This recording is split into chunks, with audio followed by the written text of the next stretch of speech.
सामान्य तौर पे देखा जाता है कि जब कोई बड़ा हादसा होता है तो उसकी जांच करवाई जाती है कि किन वजहों से यह हादसा हुआ। उसमें कुछ अधिकारी भी नप जाते हैं जिनकी गलती होती है, लेकिन इस देश में छात्रों को लेकर कोई समस्याएं सुनने वाला नहीं है। एनटीए नाम की एक एजेंसी है जिसकी कोई क्रेडिबिलिटी छात्रों के बीच, पेरेंट्स के बीच, शिक्षकों के बीच नहीं है, लेकिन इस एजेंसी पे आज तक कोई कार्रवाई नहीं हुई।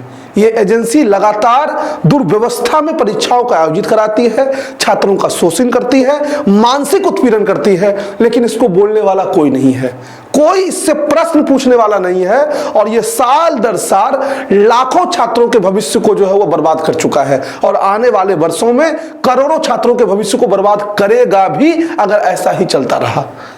तत्कालिक मामला जुड़ा हुआ है सीयूईटी यूजी के एग्जाम से।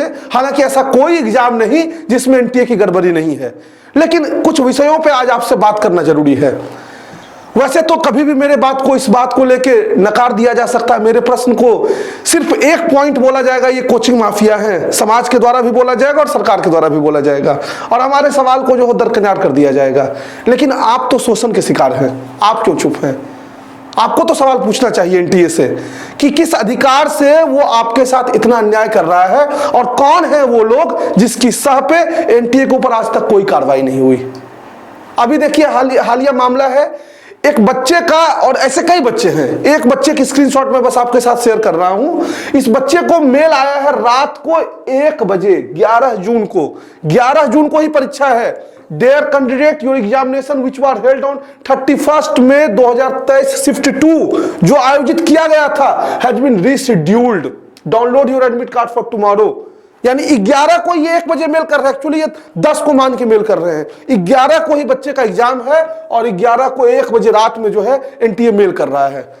कौन सा ऐसा बुद्धिजीवी, अरस्तु, प्लूटो, चाणक्य, किस दार्शनिक को आप बुलाएंगे तो बोलेगा कि 1 बजे इस मेल को बच्चा पढ़ेगा और सुबह जाकर वो एग्जाम दे पाएगा?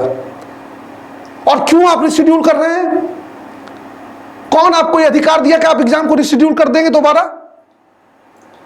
बच्चे ने एग्जाम दे दिया 31 तारीख को, अचानक से 11 तारीख को, 10 दिन वो पढ़ाई छोड़ चुका एग्जाम देने के बाद, आप उसको कहेंगे एग्जाम देने के लिए? तुरंत सूचना जारी कर दिए, टेंपो पे बैठ कर बाजार घूमने जाना है उसको। लेकिन आपसे कौन सवाल पूछेगा? और जो पूछेगा, हम जैसे लोग अगर पूछेंगे तो कोचिंग माफिया हो जाएंगे। आप तो कोचिंग माफिया हैं। क्या आप तय करेंगे सिलेबस क्या होना चाहिए? और ऐसे प्रश्नों से तले मुझे ही दाब दिया जाएगा। लेकिन ईमानदारी से एकदम दिल पे हाथ रख के आप बताइए कि क्या आपने कभी एनटीए का एग्जाम दिया है तो समस्याएं नहीं झेली हैं? यही वजह रही कि हमने कभी बड़ी कंपनीज को ज्वाइन नहीं किया, क्योंकि वहां हमारे दिल की बात करने की आजादी हमको नहीं मिलेगी। मैं वहां आपकी बात नहीं कर पाऊंगा। मैं चाह कर भी वहां सिर्फ और सिर्फ अपनी ड्यूटी करूंगा। आज किसी से अगर मैं फाइनेंशियल मदद ले लेता हूं तो मुझे ये सारे वीडियोस बनाने बंद कर देने होंगे।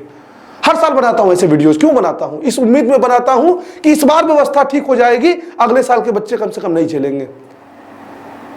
लेकिन व्यवस्थाएं ठीक नहीं हो रही हैं। एनटीए साल दर साल उस व्यवस्था को खराब बनाते जा रहा है। अब आप बताइए, मैं कुछ सीयूईटी के एग्जाम्पल्स आपको दे रहा हूं। 21 से 31 के बीच ये एग्जाम जो है वह जून महीने मई महीने में आयोजित होनी थी। ये एग्जाम आयोजित नहीं की जा सकी 21 से 31 के बीच में, और ये एग्जाम अब बफर डेट में जो है वह 23 जून तक चला गया है। आप खुद बताइए, जो बच्चा एग्जाम जो है 21 मई को देगा और उसके 1 महीने बाद भी 23 जून को कोई बच्चा एग्जाम देगा, दोनों का नॉर्मलाइजेशन हो सकता है क्या? किसी भी कीमत पे आप दोनों को नॉर्मलाइज कर देंगे। और किस स्टेप पे प्रॉब्लम नहीं है? आपके फॉर्म निकालने को लेके प्रॉब्लम है, आपके सिलेबस पैटर्न में प्रॉब्लम है। बात कितने प्रॉब्लम्स की जाए और कितने प्रॉब्लम को आप सॉल्व करेंगे? आपके पास तो कोई विजन ही नहीं है। सिलेबस बीए का बनाना है, उसमें मैथ्स हमको भर देना है। सिलेबस एलएलबी का बनाना है, उसमें लीगल से रिलेटेड कुछ नहीं रहेगा, मैथ्स भरा हुआ रहेगा। लेकिन आपको अगर कोई कहेगा तो आप कहेंगे अब क्या कोचिंग वाले तय करेंगे सिलेबस? नहीं साहब, आप ही तय करिए सिलेबस। लेकिन क्या विजन आपके सिलेबस का है ये तो बताएंगे लोगों को, कि आपने अपने आप को दैवीय संस्था मान लिया। आप जो बोलेंगे लोग उसको जो है एक्सेप्ट कर ले। क्या ये बलबन का राज चल रहा है कि सिजदा पाबोस करके आपकी बात को स्वीकार कर लिया जाए? अगर मैं गलत हूं उठा जेल में डाल दीजिए, कहिए आप गलत बोल रहे हैं, और आप गलत हैं तो आपके ऊपर एक्शन होना चाहिए। ना आप एग्जाम टाइम पे करवाते हैं, ना आप एडमिट कार्ड टाइम पे जारी करते हैं, ना आप रिजल्ट ढंग से दे पाते हैं। आखिर कौन सी ऐसी वजह है कि आपको एग्जाम दिया जाए? और क्यों ऐसी दिक्कत किसी और संस्था में नहीं आती है? क्यों आप बार बार 3 दिन पहले जो है एडमिट कार्ड जारी करते हैं? क्यों आप बार बार सिटी इंटीमेशन का झमेला पाल के रखे हुए हैं? क्यों नहीं डायरेक्ट एडमिट कार्ड आप जारी करते हैं जैसे और संस्थाएं करती हैं? आप रात को बच्चे को मेल करेंगे, आपको शर्म, जरा भी शर्म नहीं आई मेल करते हुए? 1 बज के मेल कर रहे हैं कि आपका कल एग्जाम रिशेड्यूल किया गया है, वो भी वो एग्जाम जो उसका हो चुका है। खैर, आपको शर्म कहां आएगी?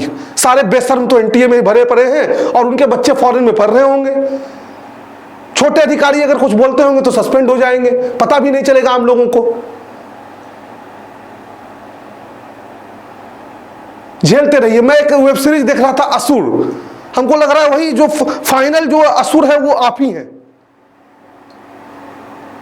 टेक्नोलॉजी के माध्यम से पूरे परीक्षा पद्धति को आपने बर्बाद कर दिया है, और इस बात का डंका पीटने में भी आपको जरा भी जो है वो शर्म नहीं आती है। आप अपने आप को इस देश की सर्वश्रेष्ठ एजेंसी कहते हैं। आपके नाम से तुरंत नेशनल हटा देना चाहिए, आपके नाम में डोमेस्टिक टेस्टिंग एजेंसी कर देना चाहिए। अरे आप तो गांव के लेवल पर परीक्षा नहीं करा पाएंगे, क्यों आप राष्ट्रीय लेवल पर बच्चों के फ्यूचर को बर्बाद कर रहे हैं? खैर, आप भी चुप रहिए क्योंकि आपकी परीक्षाएं हो गई।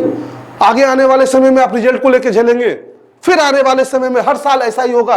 हमसे नए बच्चे जुड़ेंगे और वो बच्चे फिर बोलेंगे अपनी पीड़ा, हम फिर वीडियो आके बनाएंगे इमोशनल होके, और फिर ऐसे ये जो है वो चलता रहेगा। लेकिन इसका कोई सॉल्यूशन मिलने वाला नहीं है, क्योंकि आपकी आत्मा ही मर चुकी है। आपको लगता है कि अरे हम क्यों सवाल पूछे, हमारा तो एग्जाम अच्छे से हो गया, अब ये बच्चा अपना समझे टुमारो के लिए।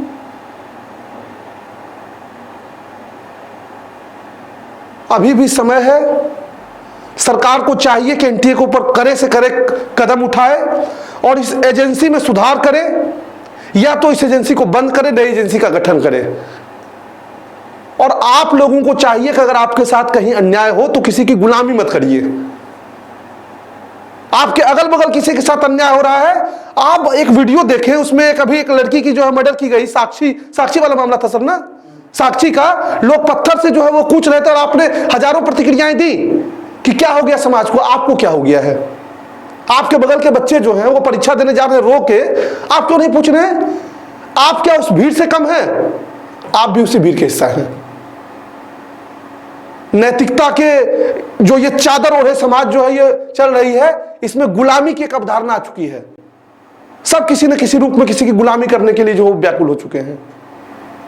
और हम ये वीडियो बनाते हुए हमको इस बात की कम से कम आंतरिक सुख है कि मैं बच्चों के, अपने बच्चों के लिए आवाज उठा पा रहा हूं, चाहे इसके लिए मेरे ऊपर कोई एक्शन ले।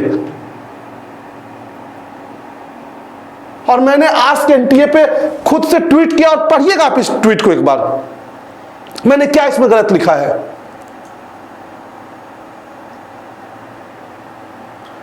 हर बार परेशान होता है और हर बार दिल रोता है उन बच्चों के लिए। अगर एक हमारी न्याय व्यवस्था में तो यह कहा गया ना कि अगर सैकड़ों बेगुनाह भी छूट जाएं तो किसी एक बेकसूर को सजा नहीं होनी चाहिए। यहां केवल एक गुनहगार है एनटीए, और लाखों बेकसूर को सजा मिल रही है हर दिन, हर घंटे, हर मिनट।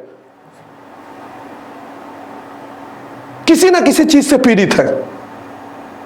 आप बताइए ना, एनटीए ने क्या सही किया है? ना उसका सिलेबस सही है, ना उसका एडमिट कार्ड देने का तरीका सही है, ना उसका एग्जाम सेंटर सही है, ना उसका कोई ग्रीवांस सेल जो है वो उत्तर आपको देता है, ना उसके हेल्पलाइन नंबर पे फोन रिसीव होता है।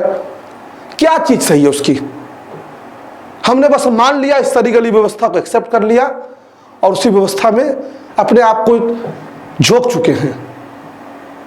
अगर आपके साथ भी कोई समस्या हुई है तो हैशटैग आस्क एनटीए पे जरूर सवाल पूछिए। अपने लोकल एमपी, एमएलएज, सरकार के अधिकारी, सबसे यह सवाल पूछिए कि क्यों इस एनटीए को जो है वह इतनी मनमानी करने की छूट दी गई है। और आखिर कौन है ये लोग जो एनटीए में बैठ के पर्दे के पीछे से करोड़ों छात्रों के भविष्य को बर्बाद कर रहे हैं।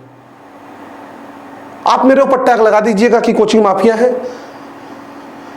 और मेरे सवाल को दबा दीजिएगा, लेकिन अपने दिल पे हाथ रख के जरूर पूछिएगा कि क्या आने वाले दिनों में आपके साथ ये समस्या नहीं झेलने को मिलेगी? क्या आने वाले वर्षों में आपका परिवार का बच्चा जो है वो नहीं इस स्टेज से गुजरने वाला है? क्या आने वाले दिनों में आप इस सड़ी हुई संस्था, सड़ी हुई व्यवस्था का शिकार नहीं होने वाले हैं? कुछ सवालों के साथ ही आपको छोड़े जा रहा हूं।